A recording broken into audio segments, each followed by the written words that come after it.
We're back. We're back. What's cracking? Same stuff, new day. Yeah, sort of. The war on peptides is going on right now. It is. This is interesting. To explain it is going to take a little bit of time, but I'd love to dig into it. Let's explain it, because there is no reason why they would be banning these things other than for their own profit.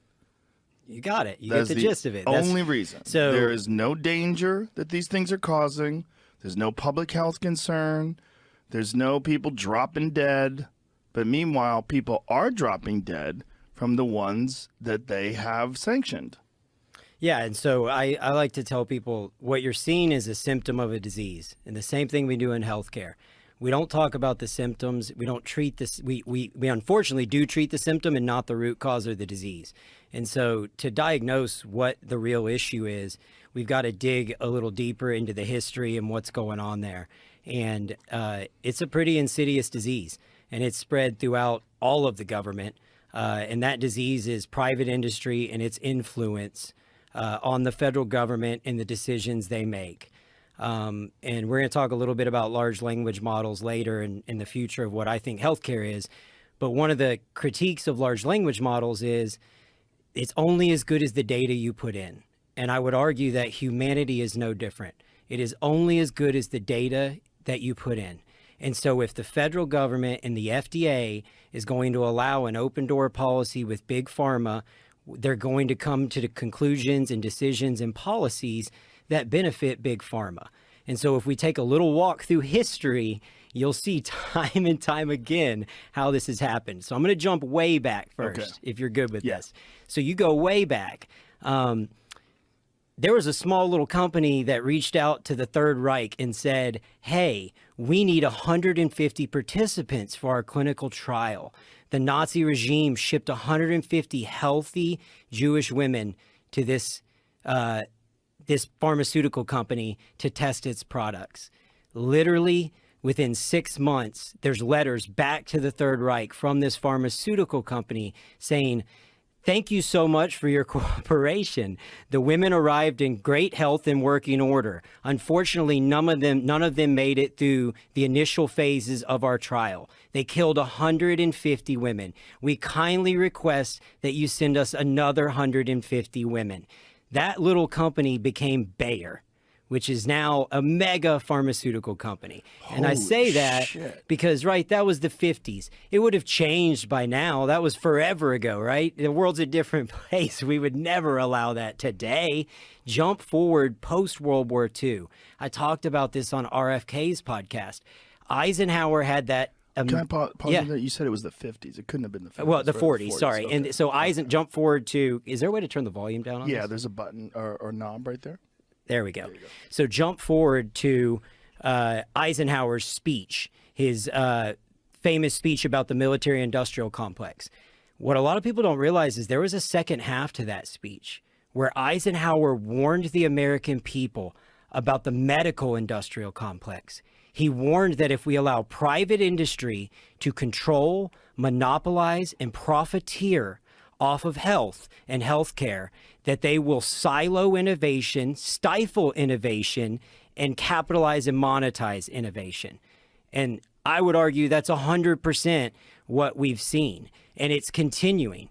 So, and the reason I want to walk the public through this is because to understand what's going on, you've got to see the history of how it's happened. So now you jump forward to the 80s. Okay, time and time again, when Big Pharma has had an opportunity to choose left or right, over and over again, they have chose profits over patient outcomes. So 1980s,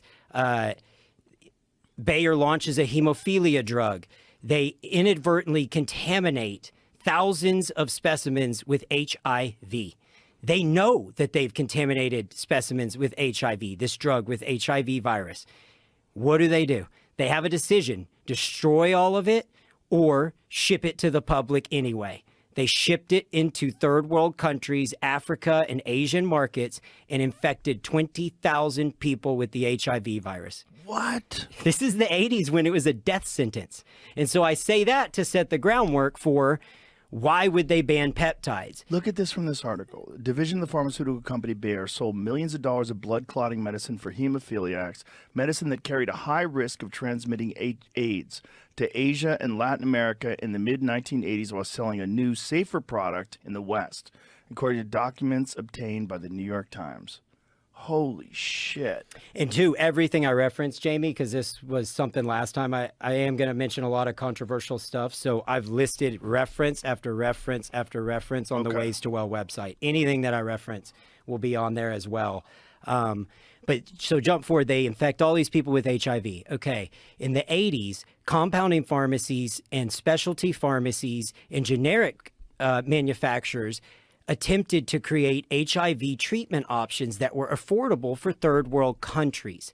Because at the time, it was like $14,000 a month for an HIV treatment to keep you alive. Nobody could afford that in those countries. So what happens? Does Big Pharma, in a market they can't sell, in a market they can't touch, in a market where they inadvertently infected, or I would say almost knowingly infected 20,000 people with HIV, they then lobby with the U.S. government, file and sue the shit out of all of these companies that were attempting to make cost-effective generics. It caught it up in litigation for 3 years before finally they bent to the will of the American people and the feedback of the public. There was outrage over this. And finally, after 3 years of litigation, Big Pharma said, basically, screw it. Go ahead and give them the HIV, let them make these HIV meds in these countries that aren't buying our product anyway. And so I just say all this so you know the people we're dealing with, right? And then you jump forward to the opioid crisis, which was predicated by the Valium crisis of the, I think that was the 40s or 50s. And so time and time again. And so how does the FDA come to these conclusions?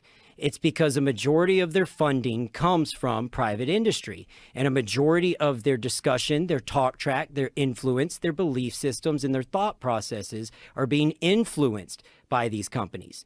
So when we talk about peptides today in specific, there's over 7,000 peptides on the market, okay? What peptides didn't get banned? That answers the question in itself. The GLP-1 agonists, insulin, those aren't banned. Those are all patented peptides. These are peptides. These are short chain amino acids found naturally in nature. They were patented for the dosage and delivery mechanism because you cannot patent a molecule. You can only patent the delivery mechanism and the dose.